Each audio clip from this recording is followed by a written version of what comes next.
Biblia en Josué capítulo 1. Josué capítulo 1, hermanos. El tema de esta tarde es esfuérzate aún cuando ya no tengas fuerzas. ¿Me escuchó? Esfuérzate aún cuando ya no tenga fuerzas. Ese es el tema de esta tarde. Y vamos a leer Josué capítulo 1, versículo 9.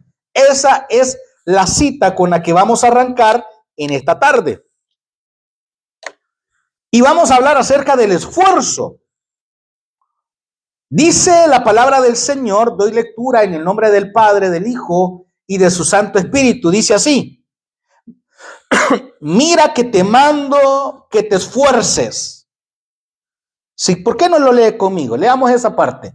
Mira que te mando que te esfuerces y seas valiente. No temas ni desmayes, porque Jehová tu Dios estará contigo en donde quiera que vayas. Que Dios bendiga su palabra. Hermanos, acabo hace unos minutos de dar lectura a lo que sería el contexto de este versículo, del versículo 9. Leímos que Dios está preparando a Josué para ir a conquistar la tierra que fluye leche y miel. ¿Y cuál es esa tierra? ¿Cuál era la tierra que fluye leche y miel? Vamos a ver. ¿Perdón? Canaán, correcto, que era la tierra de Canaán. ¿Y cuál es la tierra de Canaán, verdad? Israel, la tierra de Canaán.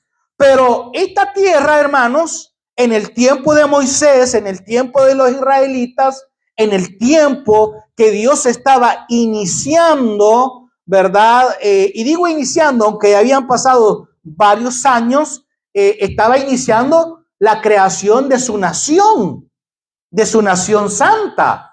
Porque Dios, recuerde que Dios llamó a Abraham de Ur de los Caldeos para iniciar, para crear un pueblo que le adorara solo a él. Porque habían otras naciones que adoraban a otros dioses. Habían otras naciones. Entonces, vemos que terminando de leer Deuteronomio, que es el capítulo que está antes de Josué, vemos que en el capítulo 34 dice muerte y sepultura de Moisés. Encontramos que Dios llevó a Moisés al monte Moab. Mire, dice acá, subió Moisés de los campos de Moab al monte Nebo. ¿Y por qué Dios llevó a Moisés a este monte? Dios lo llevó para enseñarle y decirle, mira, Moisés, le dijo, desde aquí hasta allá, le dijo, es la tierra que yo le hablé a Abraham, que le hablé a Isaac, que le hablé a Jacob, y esa es la tierra que yo les voy a dar. Pero ¿sabes una cosa, Moisés? No vas a entrar tú. Entonces, dice el capítulo 34, que después Dios se llevó a Moisés, le quitó la vida. Entonces, entremos en materia con lo que es Josué capítulo 1. Hermanos, Josué no se la tenía fácil. No se la tenía fácil. Hermanos, dígame qué cosa fácil ha tenido usted en la vida. Dígame. ¿Hay alguna cosa que usted pueda decir? No, la vida es fácil para mí, pastor. La vida, verdad, yo la he tenido fácil. Hermano, la vida cuesta. La vida, hermanos, es una vida de sube y baja. Hay días que estamos, verdad, las cosas, todo está bonito, pero hay días que las cosas están mal. Hay días que uno no quiere ni levantarse. Hay días que uno no quiere ni seguir adelante. Josué se encontró con grandes desafíos. Por eso Dios le dice a Josué en repetidas ocasiones, esfuérzate, esfuérzate, esfuérzate. Lo primero por lo que tenía que pasar Josué, hermanos, era cargar con una gran responsabilidad. Era lo primero con lo que Josué se encontró. Imagínense, Moisés se le conocía como el hombre que habló cara a cara con Dios. Imagínense la cantidad, los millones de israelitas que iban a estar pensando ¿Y Josué qué? Si hemos estado 40 años con Moisés en el desierto y ahora nos van a poner a una gran responsabilidad. En segundo lugar, Josué tenía que conquistar la tierra prometida, y eso habla de tener batallas contra naciones, hermanos, que estaban fuertes y que eran organizadas. Yo no sé si usted se ha percatado, pero así como Israel ganó, ¿verdad? Y conquistó Jericó, ¿se acuerda, verdad? Que conquistó Jericó. ¿Sabía usted que Israel no tenía conocimientos de ejército, de batalla? Los otros pueblos sí. Los otros pueblos tenían armas, tenían lanzas, tenían flechas. Pero Israel, hermanos, que venía de estar 400 años en el cautiverio con los egipcios, y luego pasan 40 años en el desierto caminando, no tenían conocimiento de ir a la batalla. Y Josué tenía que lidiar con esto. En tercer lugar, Josué tenía que permanecer fiel a la palabra de Dios. En el versículo 8 dice: nunca se apartará de tu boca este libro de la ley, porque entonces harás prosperar tu camino. Hermanos, el esfuerzo que nosotros los cristianos debemos de tener no solo es físico, sino espiritual y moral. Obedecer a Dios en todo, incluso cuando parezca difícil. Otra cosa con la que Josué tenía que batallar, hermanos, era no dejarse dominar por el miedo. Josué debía mantener al pueblo unido y lleno de fe, sin ceder al temor ni al desánimo. Por eso Dios le repitió 3 veces: esfuérzate y sé valiente. Esfuérzate y sé valiente. Porque Josué tenía que luchar, liderar y confiar, incluso cuando todo parece imposible. Hermanos, les repito, el tema de esta tarde es: esfuérzate aún cuando ya no tengas fuerzas. Y en primer lugar, yo quiero hablar acerca del esfuerzo, que el esfuerzo es una decisión y no una emoción. El primer punto: el esfuerzo es una decisión y no una emoción. Josué 1:9 dice: mira que te mando que te desanimes, dice. ¿Verdad que dice así? ¿Verdad que dice: mira que te mando que no te levantes de la cama? ¿Verdad que dice: mira que te mando que pases dormido en el sofá porque no tenés fuerzas? Dice: mira que te mando que te esfuerces. Otra versión de la palabra, de la Biblia, la palabra esfuerces aparece como fuerza. El Señor está diciendo: mira que te mando que tengas fuerzas de seguir adelante. Hermanos, ¿cuántos hemos perdido la fuerza más de alguna vez en la vida? ¿Cuántos hemos estado atravesando situaciones donde uno dice: Señor, y de verdad, Señor, tengo que seguir? Note que Dios no dice siente fuerzas, dice esfuérzate. Eso es lo que está diciendo el Señor, porque el Señor sabe que usted y yo somos seres que tenemos emociones. El Señor sabe que van a haber días que nuestros ánimos van a estar por el suelo, que no vamos a querer ni trabajar, ni levantarnos, ni bañar. Porque aquí, hermano, acuérdese que aquí en estas partes del mundo hasta que hay que tomar hasta vitamina. ¿Cuál es la vitamina D o vitamina K para que uno no entre en depresión usted? Vitamina D, que es la que estoy tomando yo, imagínense. Vitamina D3 estoy tomando. Por primera vez, imagínate, al casi a los 50 años estoy tomando eso. Hermanos, Dios nos conoce, hombre. Dios sabe, hermanos. Dios sabe lo que está pasando usted. Dios sabe lo que está pasando en su mente, en su corazón. Dios sabe que en esos tiempos difíciles hermanos, nos sentimos paralizados ante situaciones. Mire lo que pasa en Primera de Reyes, el primer libro de Reyes, capítulo 19, cuando vemos a uno de los profetas, hermanos, más tremendos de los que existieron, más tremendos de los que Dios utilizó para su obra. Leamos a Elías, a este profeta. Mire lo que le sucedió en el primer libro de Reyes, capítulo 19, versículos del 4 al 8. Mire lo que dice. Y dice, y él se fue por el desierto un día de camino. Imagínense todo lo que caminó, un día de camino. Y vino y se sentó debajo de un enebro. Y deseando morirse, dijo, basta ya, oh Jehová, quítame la vida, pues no soy yo mejor que mis padres. Y echándose debajo del enebro, se quedó dormido. Y he aquí luego un ángel le tocó y le dijo, levántate, come. Entonces él miró y he aquí a su cabecera una torta cocida sobre las ascuas y una vasija de agua. Y comió y bebió y volvió a dormirse. Y volviendo el ángel de Jehová la segunda vez, lo tocó diciendo, levántate y come, porque largo camino te resta.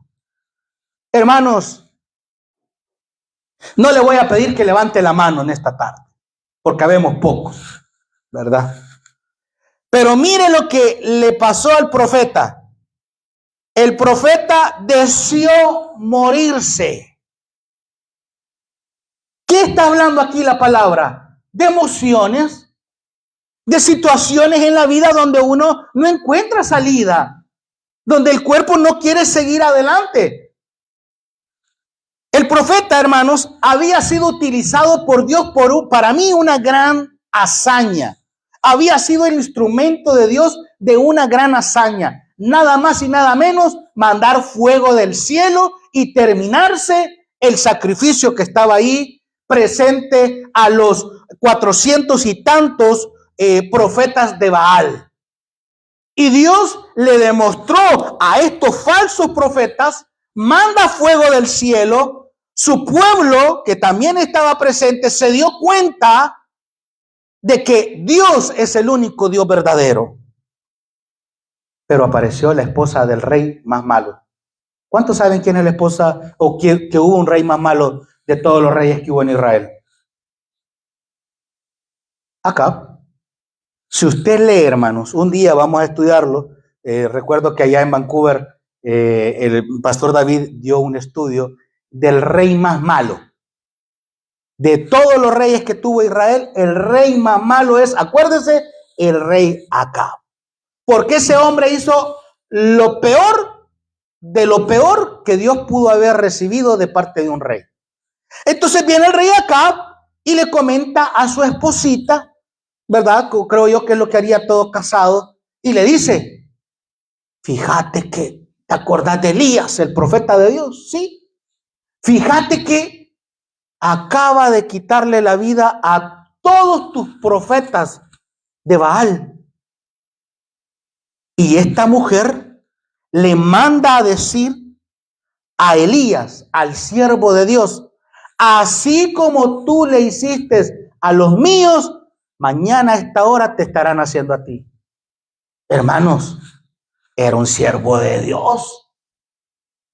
No era cualquier siervo, mire, ese siervo para mí es de cuando usted estudia el Antiguo Testamento, usted estudia los profetas mayores, los profetas menores, usted se da cuenta que este profeta no era sencillo, mi hermano, no como los profetas que se autonombran hoy en día, pues, no, este sí decía que iba a caer fuego, caía fuego, hermano, si decía que dejara de llover, dejaba de llover. Si le decía a la viuda, ¿verdad? Sacá aceite de la tinaja, salía. Este sí, hermano. No como los de hoy, pues, ¿verdad? Hermano. Y aún así, caminó un día. ¿Cuántos han caminado un día? Yo creo que lo que más he caminado, hermano Frederick, ha caminado un día. De trabajo. Dios me libre, ¿y en qué trabajaba? ¿Está aplanando la calle? ¿Qué? El geólogo, bueno, Dios mío, imagínese. Suegra, ¿cuánto ha caminado usted? Porque la suegra mide cuánto camina usted diario. Lo más que ha caminado, ¿cuánto? 12,000 pasos, Dios me libre. Por esta figurita la señora. Hermanos, el hombre caminó un día y no caminó porque quería hacer ejercicio, caminó porque tenía temor. Temor como el que usted y yo hemos sentido en alguna ocasión. No es pecado que usted sienta miedo. No es pecado que usted sienta de que ya no hay salida para usted. No es pecado que usted no se quiera levantar de la cama. Pecado es quedarse en la cama. Ese es pecado. Porque Dios le está diciendo a Josué, y en esta tarde nos lo está diciendo a nosotros: esfuérzate. Esfuérzate, porque la vida no es fácil. Esfuérzate. Y mire, me encanta porque Dios no condenó a Elías. Dios no le mandó al ángel a decirle: qué bárbaro Elías, como harían muchas personas, ¿va? ¡Qué bárbaro, Elías! No, hombre, te acabo de usar como instrumento. Mandé fuego del cielo porque tú oraste.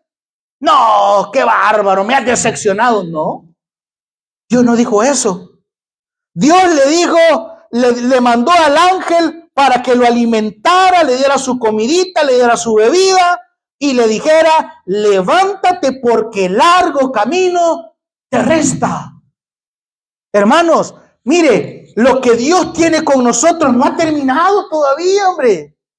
Si el Señor de verdad que ya nos quisiera en su presencia, qué rato nos hubiéramos ido con Él. Pero si el Señor nos ha permitido un día más de vida, una semana más, si el Señor nos ha traído a estas partes del mundo, es porque largo camino nos resta. Y tenemos que seguir adelante. Amén. Y por eso, iglesia, aunque tenga ganas usted de ya no seguir, aunque le duela, hermano, levántese una vez más, por favor.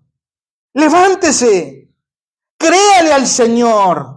Tome ánimos. Créale a la palabra. Por eso es que los cristianos no podemos vivir por emociones. Por eso que yo, perdóneme con todo el respeto del mundo, yo, cuando se habla mucho de emociones en las iglesias, o juegan con las emociones, ay. No, yo no comparto que un pastor tenga música a la hora de la predicación. Y música de fondo, a eso me refiero. Que ponen el piano, ¿verdad? Y que está el pastor ministrando. Hermano, es que la palabra es palabra. La palabra es poder de Dios. La palabra no necesita manipular las emociones, porque la gente que llega por emociones a la iglesia, le digo algo, con los años que tengo en ministerio, yo he visto gente que llega por emociones a la iglesia y por emociones se va. Ay, es que el pastor no me saluda. Ay, es que la hermana hoy me vio feo. Ay, es que hoy no pusieron del pan, del sweet bread que a mí me gusta. Hermano, no venga por emociones, venga a la iglesia a buscar del Rey de Reyes, del que sí puede ayudarle a usted. Y me encanta porque la palabra que nos habla es tan viva, esta palabra preciosa. Me recuerda que cuando David fue a pelear, ¿verdad? Cuando él vio que sus hermanos, que el ejército de Israel no querían pelear con aquel gigante, hermano, con aquel Goliat, ¿verdad? Que estaba atemorizando al pueblo de Dios, al pueblo escogido de Dios. Mire, el pueblo le había ganado las emociones. El pueblo no quería, ¿verdad? Así como nos pasó a muchos este año con los aranceles que decían, ¿verdad? Que cómo estaba afectando al mundo, que estaba afectando Canadá, y todos temerosos, que qué va a pasar, que es lo que vamos a perder el trabajo, lo otro. Hermanos, hubo uno que no le prestó atención a las emociones. Hubo uno, un jovencito, un chamaco que iba pasando, porque él a llevarle comida a sus hermanos iba. Su papá le mandó a dejarle el lunch a sus hermanos. Cuando se dio cuenta de que todos estaban miedosos porque el gigante les había atemorizado. Y David, hermanos, David sabía quién era Dios. ¿Cuántos saben quién es Dios aquí en esta tarde? ¿Cuántos pueden decir, yo sé quién es mi Dios? Porque acabamos de cantar, mi Dios es grande, mi Dios es fuerte. ¿O no lo acabamos de cantar? Hermanos, hay que vivir lo que cantamos. Por eso que mire, el tiempo de la alabanza es especial, hermano. El tiempo usted cante y dígale, Señor, no hay nadie más grande que tú, Señor. Tú eres el Dios de lo imposible, Señor. Para mí es imposible, para ti no, Señor. Y este chamaquito no le prestó oído a las emociones. Este chamaco fue a hablar con el rey y le dieron el traje del rey y no le quedó a usted. Imagine que pequeño, dicen que el rey Saúl era alto, era grande, pues. Y David estaba joven, estaba adolescente. Se cree que andaba entre los 13 y 16 años. Y se fue a parar delante de un gigante. ¿Qué hizo? Se esforzó. ¿Qué debe de hacer la iglesia del Señor? Esforzarse. Venga el imposible, venga un gigante a robarnos la paz. Póngasele enfrente en el nombre del Señor. Porque no es con sus fuerzas que usted va a hacerlo, es con las fuerzas que provienen del Señor. Porque su palabra dice, mira que te mando, es una orden la que nos da. Y si le faltan fuerzas, dígale, Señor, yo hoy me he levantado desanimado, Señor. Elías se lo dijo. Elías le dijo, quítame la vida que ya no puedo más. El Señor sabe. El Señor lo sabe todo. Y si usted no puede, dígale, Señor, dame fuerzas como las del búfalo. Yo quiero seguir adelante, Señor.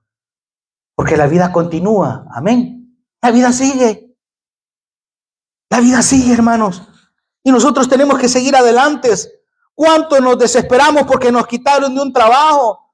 Porque no pudimos seguir con el emprendimiento. Hermanos, Dios lo puede todo.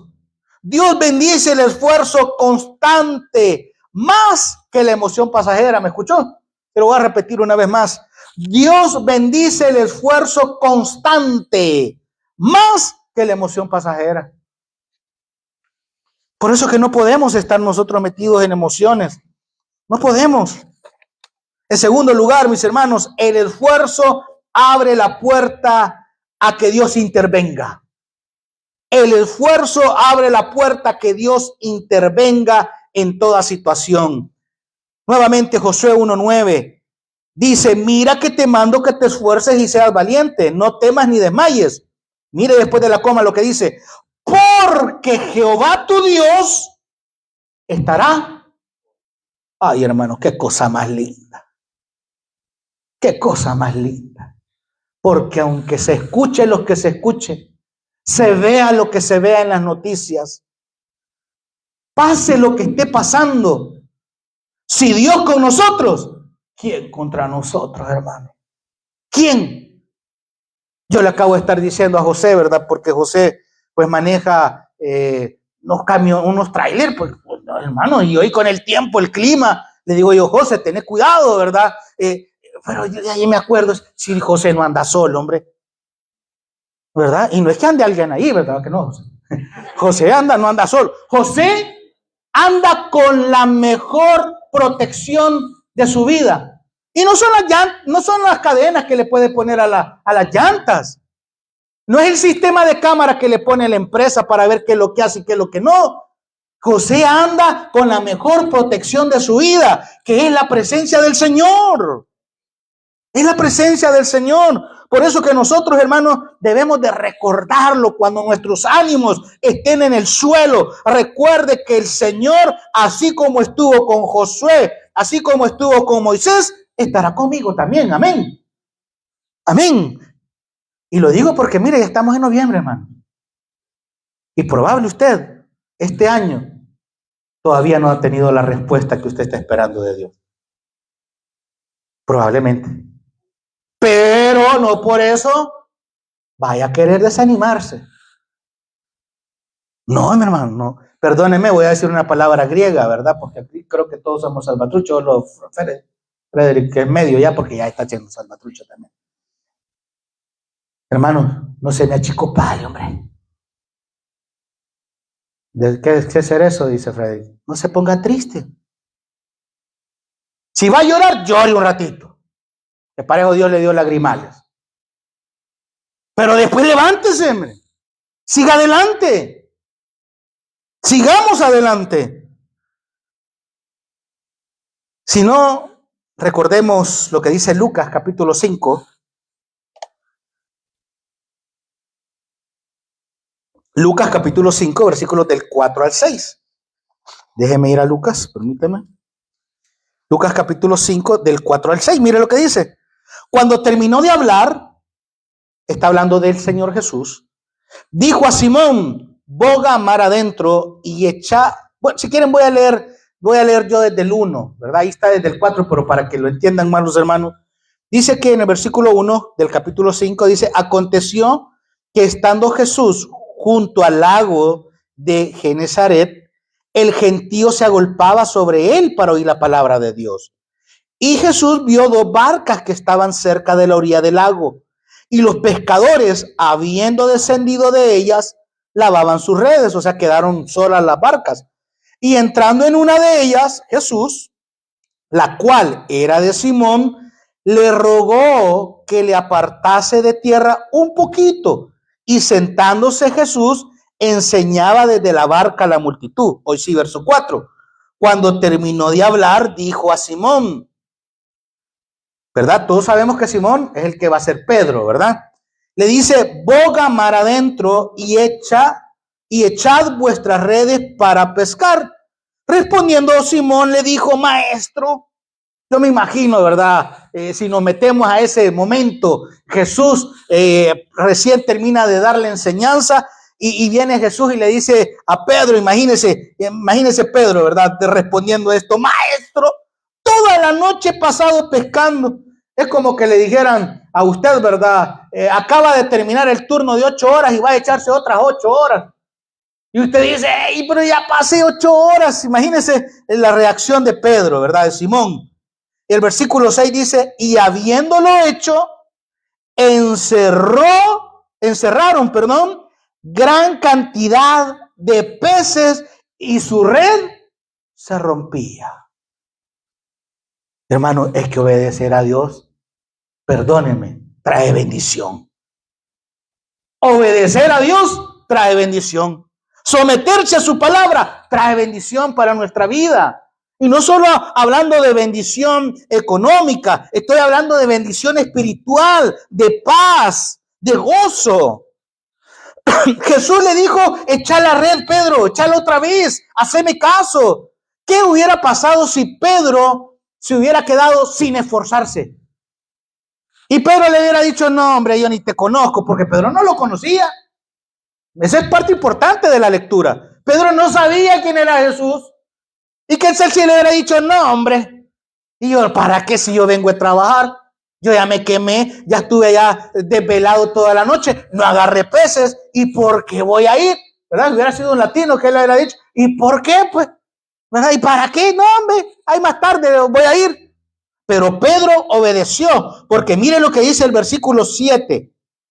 Entonces hicieron señas a los compañeros, el versículo 5 es, me encanta la respuesta de Pedro, porque le dice, mas en tu palabra echaré la red. Hermanos, tenemos que esforzarnos, tenemos que seguirnos esforzando. Las veces que sea necesario, por amor de Dios, esfuércese. Esfuércese. Las veces que sea. Si usted quiere ver el milagro de parte de Dios, esfuércese. Porque, mire, dos cosas hablábamos el viernes, ¿verdad? 2 cosas o 3 cosas pueden pasar. O Dios le dice que sí, o Dios le dice que no, o Dios le dice que no es el tiempo. Pero mientras no hay una respuesta de parte de Dios, como cristianos debemos de esforzarnos, debemos de seguir adelante. Tal vez hoy usted no va a ver frutos de esa oración, de ese esfuerzo, pero le digo algo, si se esfuerza una vez más en fe, Dios puede sorprenderle. Dios puede sorprenderle. Esforzarse, dijo alguien por ahí, dijo estas palabras, esforzarse no es depender de uno mismo, sino decidir seguir adelante porque Dios prometió estar ahí. Porque Dios prometió. Y le quiero decir algo más. Los cristianos no fracasamos, hermano. Los cristianos no fracasamos. Ganamos experiencia. Por eso vuelva a intentarlo. Tire la red. ¿Cuántas veces? Las veces que sea necesario. Pero esfuércese. Porque mire, hay mucha gente que cree que por la edad que tiene ya no pueden hacer nada en la vida. Ya no hay oportunidad para ellos. ¿Cuánta gente viene a estas partes del mundo, hermano? Y ya vienen grandes, como en mi caso, que ya venimos de 40 y ya, ¿verdad? Hay menos oportunidades y comenzamos a ver las posibilidades desde el ojo humano o desde la perspectiva humana. Y se nos olvida que Dios no mira las cosas como nosotros las vemos. ¿Cuántos saben ustedes quién es el señor Sam Walton? No sé si lo dije bien. ¿Han escuchado ustedes alguna vez del señor Sam Walton? Pasó mire, estudió. Yo creo que todos hemos ido alguna vez al negocio de este señor, que son los Walmart, las tiendas Walmart. Él comenzó a los 44 años con la primera tienda de Walmart. Y hoy hay casi 11,000 en todo el mundo. ¿Quién dice que la edad es lo que va a depender de nuestro esfuerzo? Yo creo que todos los que estamos aquí dependemos de Dios, amén. Yo creo que todos los que estamos aquí, nuestra salud depende de Dios, amén. Yo creo que todos los que estamos aquí, nuestra familia depende de Dios, amén. Entonces, no se desanime, esfuércese. Moisés, hermanos, imagínense, Moisés a los 40 años, hasta los 40 años fue preparado con los egipcios. Hasta los 40 años. De los 40 a los 80 fue preparado en el desierto. De los 80 a los 120 fue que Dios lo utilizó para ir a sacar a Israel de Egipto y llevarlo hasta donde le entregó el mando a Josué. ¿Quién dice que nuestro futuro depende de nuestras fuerzas y depende de nuestra capacidad? Hermanos, todo depende de Dios, absolutamente. Por eso le digo, hermano, y quiero terminar este mensaje diciéndole, esfuércese, porque el esfuerzo abre puertas. El esfuerzo abre puertas. Mire lo que dice Ruth, capítulo 2. Ruth, capítulo 2. Mire, el esfuerzo abre puertas, hermano. Esfuércese. Ruth, capítulo 2, versículo 2. Voy a leer en la Nueva Traducción Viviente. Dice, un día Ruth, ¿cuántos se acuerdan de Ruth? Ruth es aquella que le dijo a la suegra, ¿verdad? Tu Dios será mi Dios. Esta es la frase que recuerda quién era Ruth. Bueno, aquí vamos a leer para que usted ya tenga un poco de saber quién es ella. Dice, un día Ruth, la moabita, esto es importante, porque los moabitas eran enemigos de los israelitas. Entonces, un día Ruth, la moabita, le dijo a Noemí, a la suegra, Noemí es la suegra, le dijo, déjame ir a los campos de cosecha a ver si alguien en su bondad me permite recoger las espigas de grano dejadas atrás. Noemí, la suegra, respondió, está bien, hija mía, puedes ir. Así que Ruth salió a recoger espigas.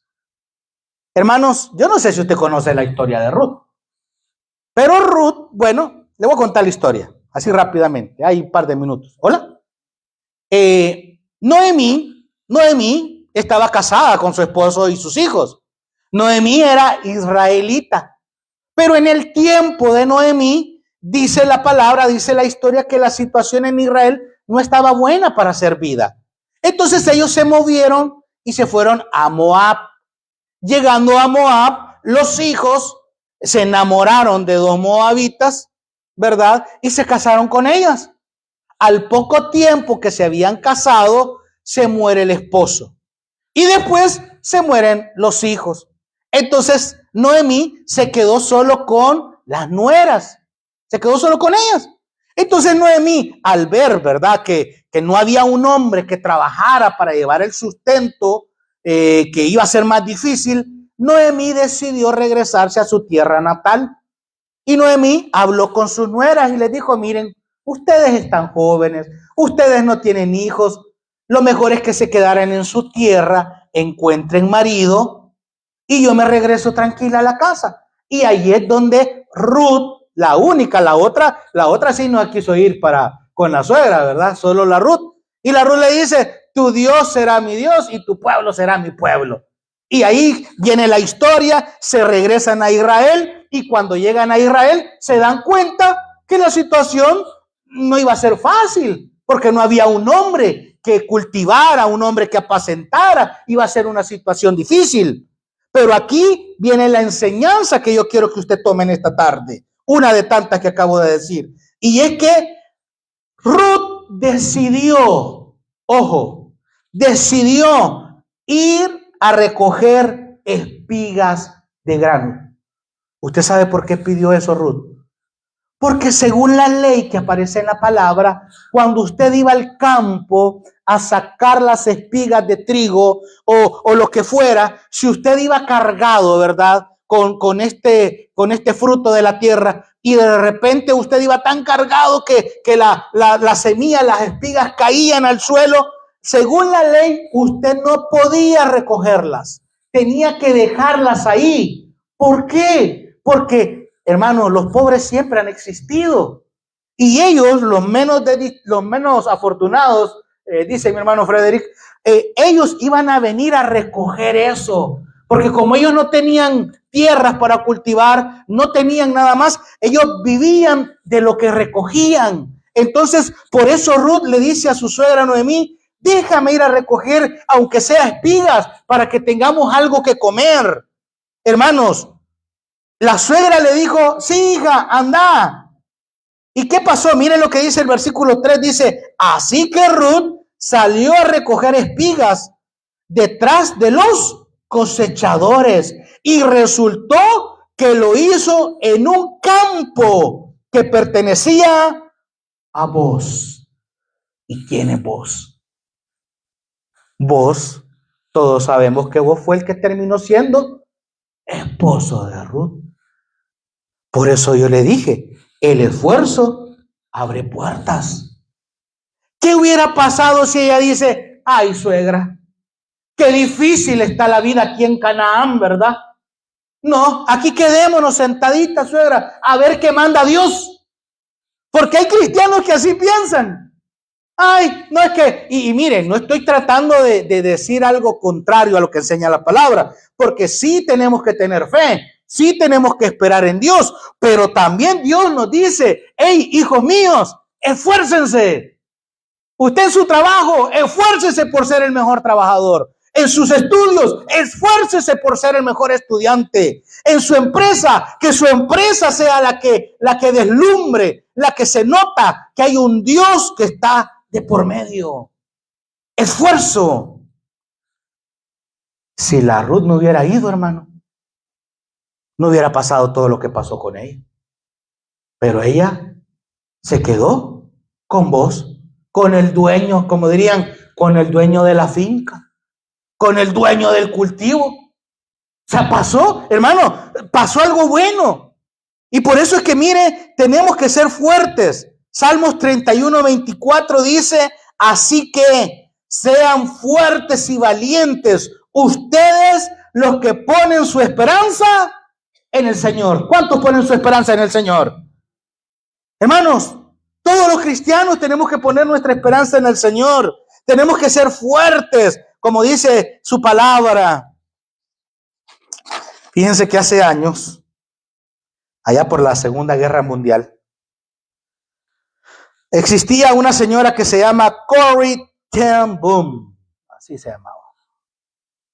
Corrie era una mujer cristiana que estaba en Holanda durante la Segunda Guerra Mundial. Su familia escondía judíos para salvarlos del Holocausto. Cuando su familia fue descubierta, Corrie fue enviada a un campo de concentración. Ahí sufrió hambre. Ahí sufrió dolor. Sufrió pérdidas. Sufrió toda la denigración que usted se puede imaginar. Pero hubo algo que hizo Corrie. Fue algo que marcó su destino. Y fue nunca dejar de confiar en Dios. Todos los años que ella estuvo en este centro de concentración, todo ese tiempo ella estuvo recordando lo que dice Josué 1:9. Ella siempre estuvo recordando: nunca temas confiar en un futuro desconocido a un Dios conocido. Ella vivió, se esforzó y Dios estuvo con ella incluso en los tiempos difíciles. Hermanos, termino diciendo esto. Muchos podremos estar atravesando situaciones difíciles, pero si Dios estuvo con Josué en la batalla y con Corrie en el campo de concentración, también estará con nosotros en toda lucha. Por lo tanto, querida iglesia, solo esforcémonos, sigamos adelante, tomémonos de la mano del Señor, porque a cualquier situación, Jesucristo es la única solución. Vamos a orar. El predicador ha terminado su mensaje. ¿Quisiera tener la seguridad de que al morir irá al cielo? Invóquele de la siguiente manera: Señor Jesús, yo te recibo hoy como mi único y suficiente Salvador personal. Creo que eres Dios, que moriste en la cruz por mis pecados y que resucitaste al tercer día. Me arrepiento, Señor. Soy pecador. Perdóname, Señor. Gracias doy al Padre por enviar al Hijo a morir en mi lugar. Gracias, Jesús, por salvar mi alma hoy. En Cristo Jesús, mi Salvador. Amén.